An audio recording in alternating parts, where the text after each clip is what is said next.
Social media Rohit নিয়ে তো অনেক ধরনের কথাবার্তা চলছে, অনেক হাইপে ওঠা। আসলেই কি মাস্টারপিস নাকি শুধুমাত্র মানুষের অলিক পথ্যক্ষণ? এসবই থাকবে আজকের রিভিউ। হাওয়া সিনেমার দীর্ঘদিন পর মিসবাউল হক সুমন নিয়ে আসলো তার সেকেন্ড সিনেমা রোহিত। এবং রোহিত কেমন হলো? সিম্পলি যদি আমরা এই গল্পটা একটু ডিসক্রাইব করতে চাই উইদাউট স্পয়লার, তাহলে বলা যায় সাধু নামে এক কৃষক থাকে এক গ্রামে। সে দীর্ঘদিন বিয়ে শাদী করে না এবং বিয়ের বয়স পার হয়ে যায়। এবং যখন সে বিয়ে করে তখন দেখা যায় তার বউ একজন পাগল। তার বউ কি সত্যি পাগল নাকি এর বাহিরেও অন্য কিছু? এসব জানতে হলে আপনাকে দেখতে হবে সিনেমার যদি কালার গ্রেডিং নিয়ে কথা বলি, এ বিষয়ে না কথা বলাই ভালো, কারণ আপনারা সবাই জানেন হাওয়া সিনেমা যারা যারা দেখছে তারা তা অ্যাটলিস্ট জানে সুমন সাহেবের সিনেমার কালার গ্রেডিং কিরকম হয়। এবং এই সিনেমা দেখে আপনার কোনোভাবে মনে হবে না এটা একটা বাংলাদেশি সিনেমা। আপনি ভাববেন হয়তো বা এটা একটা কোনো হলিউড কিংবা বলিউড লেভেলের সিনেমা। ইয়েস, এখানেই আমাদের সফলতা। আমাদের ইন্ডাস্ট্রিতেও এখনো হলিউড কিংবা বলিউড লেভেলের সিনেমা করা হচ্ছে। এই সিনেমার প্রত্যেকটা সিন এক একটা আর্ট, এবং আপনি লিটারালি একটা আর্টের সাথে তুলনা করতে পারেন। ক্যামেরা অ্যাঙ্গেল থেকে শুরু করে কালার গ্রেডিং সব আপার কোয়ালিটি। এই সিনেমা নিয়ে মানুষের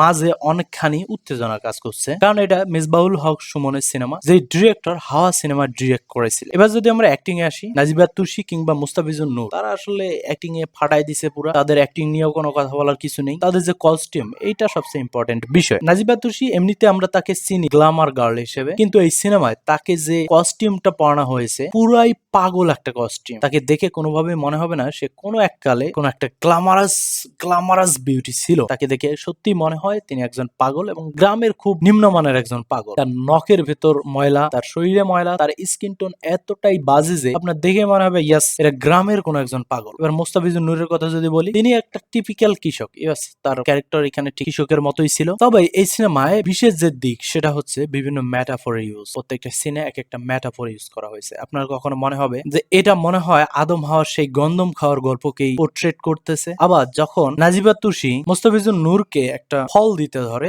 একটা তাল দিতে ধরে, সেই দৃশ্যটাকে দেখে আপনার মনে পড়বে লাস্ট সাপারের কথা, সেই বিখ্যাত পেইন্টিং এর কথা। এত কিছুর মাঝে আপনার ইন্টারেস্ট কতখানি ধরে রাখবে এই সিনেমা? তবে এইখানে আমার কিছু মতামত আছে। যদি আপনি খুবই অ্যাকশন বা মার্কার সিনেমা লাভার হন, তবে এই সিনেমা আপনাকে 10 মিনিটে বোর করে দিবে। আপনি এই সিনেমা দেখতে পারবেন না। অ্যাকচুয়ালি এই সিনেমা সবার জন্য না। এই সিনেমা ঠিক তাদের জন্য যারা আর্ট মুভি খুব লাভ করে, এবং আর্ট মুভি বোদ্ধাদের জন্য এটা একটা মাস্টারপিস। লিটারি আমি নিজেও এই সিনেমা থেকে 1 মিনিটের জন্য চোখ সরাতে পারিনি। এই সিনেমার কয়েকটা গান থাকলেও মুভিতে আপনি একটা গানও দেখতে পারবেন না। কয়েকটা গানের একটু আধটু ব্যাকগ্রাউন্ড মিউজিক হয়তো বা আপনার কানে আসতে পারে। কেন গান রাখেনি কিংবা কেন গান রাখা পসিবল হয়নি, এটা তো মেকাররাই ভালো জানে। তবে আমার মনে হয় যে 1-2টা গান দিলেও বেটার হইতো। ওভারঅল ফ্যামিলি ড্রামার জন্য একটা বেস্ট সিনেমা, এবং আপনি দেখে থাকলে অবশ্যই কমেন্ট বক্সে জানাবেন। আর যদি না দেখে থাকেন তাহলে মুভিটি দেখতে পারেন, সময় ওয়েস্ট হবে না। তবে আবারও বললাম এই সিনেমা কিন্তু সবার জন্য না, ঠিক একটা স্পেসিফিক ক্লাসিক লোকজনের জন্য।